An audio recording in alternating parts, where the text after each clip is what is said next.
aliran Calvin yang Pak Pendeta Tong ajarkan, yang reform ini, bagaimana peran perpuluhan? Kita tetap Diwajibkan atau bagaimana? ajarkan harus memberi perpuluhan. Ya, seperti apa miskinnya Pak? Miskinnya, saya tidak mempunyai mobil mewah, saya tidak mempunyai barang mahal untuk sendiri. Jadi pendeta sebaiknya jangan bicarakan jam yang mahal. Saya RM, ada, tapi saya akan simpan kalau. Sebelum lanjut, jangan lupa untuk subscribe channel ini. Terima kasih. Selamat datang di Sudut Pandang Kristen. Pendeta Stephen Tong menyampaikan sebuah pernyataan yang mengejutkan bahwa Pak Tong sendiri dan ajaran reform tetap masih mengajarkan tentang perpuluhan. Namun, ia menyampaikan perbedaannya dengan gereja karismatik atau Pentakosta mengenai manajemen atau pengelolaannya. Bahkan, Pak Tong sendiri menyebutkan bahwa di dalam melayani, biar dia semakin miskin dan pekerjaan Tuhan semakin diperkaya. Namun, pada kenyataannya, ketika Renald Kasali mengatakan bahwa seperti apa konsep miskin atau kondisi miskin dari Pendeta Tong, ternyata keadaan yang sederhana, namun sesungguhnya ada banyak barang mewah yang ia miliki. Lalu, dari mana sumber kekayaan Pendeta Stephen Tong? Apakah dari mengajarkan perpuluhan seperti yang ia tuduhkan kepada gereja karismatik atau Pentakosta, atau ada sumber lain? Berikut video selengkapnya. Dia membicarakan hal demi nama orang banyak, untuk membuktikan dia baik, padahal dia paling jahat. Lantas kalau begitu di aliran Calvin yang Pak Pendeta Tong ajarkan, yang reform ini, bagaimana peran perpuluhan? Kita tetap Diwajibkan atau bagaimana? ajarkan harus memberi perpuluhan. Ya, Tapi perpuluhan tidak pernah diambil oleh pendeta. tidak pernah diambil oleh Pak Pendeta. Tidak ada pendeta boleh ambil. Jadi perpuluhan disimpan untuk perlunya barang besar. Yang biasa tidak boleh. Kita berani bangun gereja besar. Kita berani pakai uang banyak karena uang tidak sembarangan dipakai. Sampai perlu baru dipakai. Jadi dengan kata lain, Pak Pendeta, pendeta-pendeta ini hidupnya dari mana? Dari uang operasional gereja itu? Ya, operasional gereja termasuk. Dari kolektor, begitu ya? Kolektor termasuk harus membiayai pendeta punya uang. Pendeta punya hidup.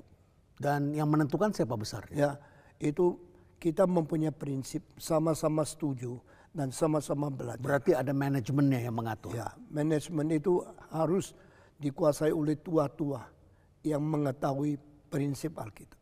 Tetua gereja. Baik. Belakangan ini banyak sekali kehebohan sehingga kemudian banyak terjadi peristiwa rebutan gereja. Bahkan bertikai antara ayah dengan anak. Rebutan gereja itu kalimat saya tidak setuju. Ya. Kalau gerejanya rugi ada yang rebut. Tidak ada yang mau rebut. Karena ada untung baru rebut. Ada untung. Ya, jadi itu semua omong kosong. Kalau mau bangun gereja besar ini bisa 6.000 orang. Bayarnya berapa? Saya silakan siapapun mau jadi pendeta yang mengganti saya, silakan ambil. Tapi you bisa bayar enggak? Kalau you tidak bisa bayar, pasti you tidak mau. Dari mana Pak Tong membiayai? Saya cuma serahkan Tuhan.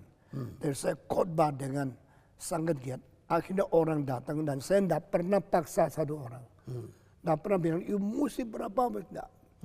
Khotbah dengan baik, menurut Tuhan gerakan hati mereka. Mereka kasih persembahan, dikumpulkan cukup. Ya, cukup untuk biayai pendeta-pendeta. Cukup untuk membiayai maintenance. Cukup membiayai pajak. Cukup membiayai pembersihan. Saya tidak tahu bulan depan bagaimana. Apalagi saya kalau sudah mati, pendeta lain datang masih bisa enggak? Saya tidak tahu. Nah itulah sandar sama Tuhan. Itu namanya beriman kepada dia. Dia mensanggupkan segala sesuatu. Tidak gampang loh ini. Kalau di apa itu company kan uangnya cukup banyak untungnya. Di sini tidak ada yang jamin berapa orang kasih persembahan berapa. Tidak ada yang jamin kok. Tidak ada subsidi dari pemerintah. Tidak ada uang bantuan dari luar negeri. Gedung ini dibikin dari hari pertama. Tidak ada bantuan pemerintah. Tidak ada bantuan gereja luar negeri. Tidak ada Belanda. Saya tidak ada pemerintah. Tidak ada. Justru waktu bangun pun 1 rupiah tidak pernah pinjam dari bank. Ya. Cuma beriman kepada Tuhan, kasih keuangan cukup untuk bayar. Tapi Tuhan betul-betul apa yang dia katakan itu jujur. Ya, ketika Pak Tong mulai dikenal, saya juga mengenal nama Billy Graham. Banyak prinsip yang sama, tapi banyak cara kerja beda sekali. Berbeda, di mana samanya, di mana berbedanya? Sama-sama Billy Graham Ya, adalah orang yang tidak bersandar kepada orang kaya. ya, Ya, saya juga tak pernah. Waktu bangun gereja ada orang kaya mau bayar, kalau janji imannya kurang dia tutup. Saya bilang tidak boleh. ya, You tidak berhak. Jadi akhirnya bagaimana? Mari kita sama-sama masuk. Ya. Sama-sama tulis, you mau kasih berapa? Akhirnya kita kurang uangnya. Tapi di dalam 2 tahun bangun sampai selesai, saya tanya ketua panitia pembangunan. Sudah jadi sekarang kita utang berapa? 1 sen pun tidak utang. baik.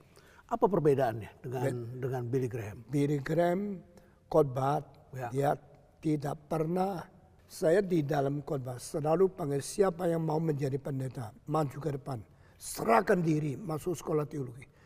Billy Graham seumur hidup tidak pernah panggil orang jadi pendeta.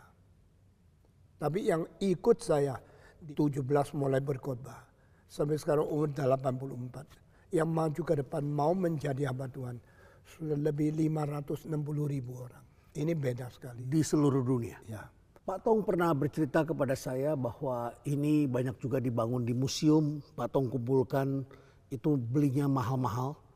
Benda-benda bersejarah itu, barang-barang seni, mahal sekali. Dan saya tanya uangnya dari mana Pak Tong? Pak Tong katakan itu adalah karena Pak Tong adalah pembicara seminar internasional. Saya bicara di mana-mana, ada orang yang memberikan honor untuk saya. Saya tidak pakai, saya semua pakai untuk beli barang.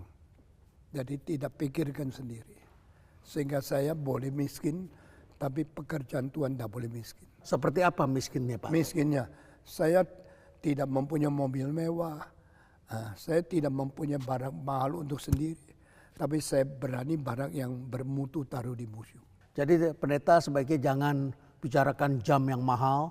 Saya RM, ada, tapi saya akan simpan kalau besok saya CIT mau bangun, semua dijual untuk uang. Persembahan untuk sekolah. Calvin CIT, Institute of Technology. Ya. Itu sekolah yang Pak Tong Itu develop. tanah sudah beli, Ya. bangunan belum. Pak Tong membangun kampus itu tidak mudah. Ada banyak kawan saya pun dia adalah profesor bikin kampus tidak berhasil sampai kemudian harus dijual kepada orang lain. Ada lagi pengusaha yang bikin kampus mahasiswanya tidak banyak, tidak dapat dukungan. Mengapa Pak Tong mengambil risiko mendirikan kampus? Karena kampus terbaik di dunia, Harvard, Yale, Princeton, semua dibangun oleh orang reform. Apa bedanya metodis dengan reform? Metodis pentingkan penginjilan, Ya. reform pentingkan doktrin. Ya, di dalam Alkitab, if you fear the Lord and you jalankan kehendaknya, you akan mempentingkan semua yang paling berharga.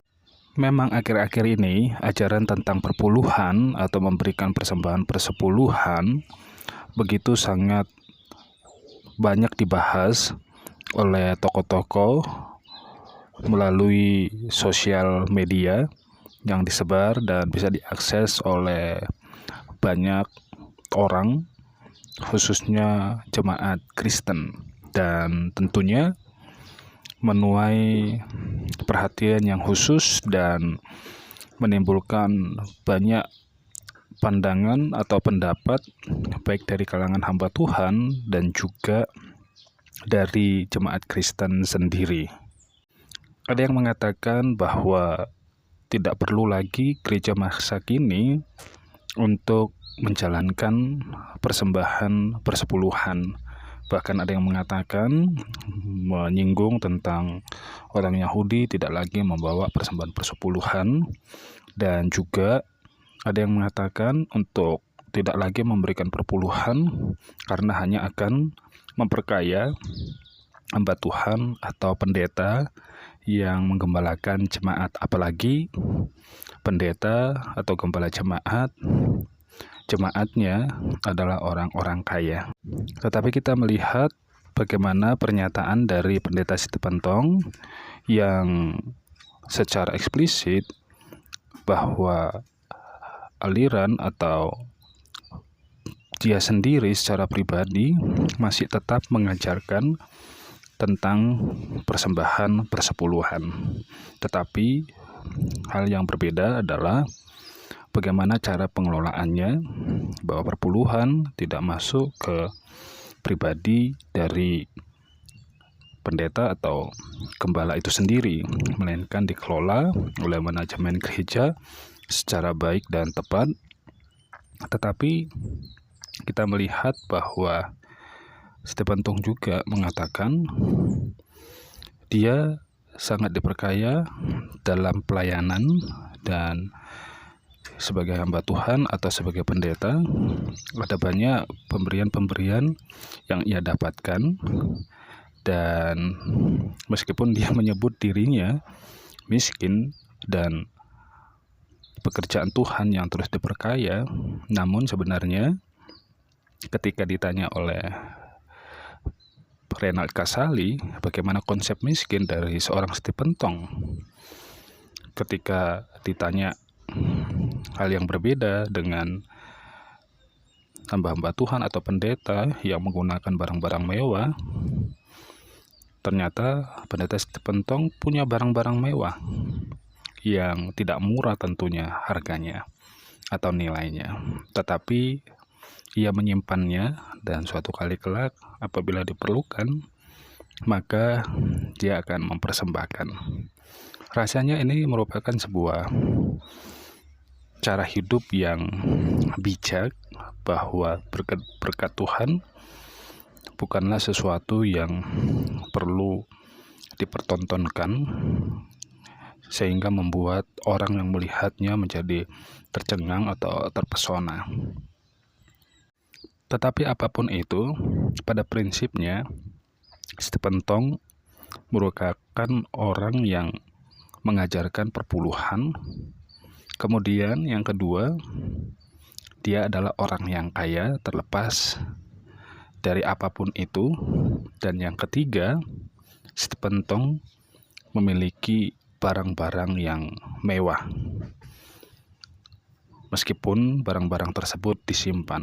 Yang keempat, ada banyak aset-aset yang ia miliki, meskipun dalam bentuk institut atau yayasan, tetapi barang-barang yang dimiliki bukan barang-barang yang sembarangan, tetapi dengan barang-barang yang harganya luar biasa mahal, dan itu ia ungkapkan sendiri ketika diwawancarai.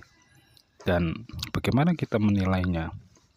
Tentu kita bisa merenung bahwa sesungguhnya apa yang ia kerjakan membuat dia menjadi kaya. Apakah ini berkat Tuhan? Satu sisi ya. Kemudian satu sisi ia katakan ia melayani dan dia menjadi kaya. Luar biasa.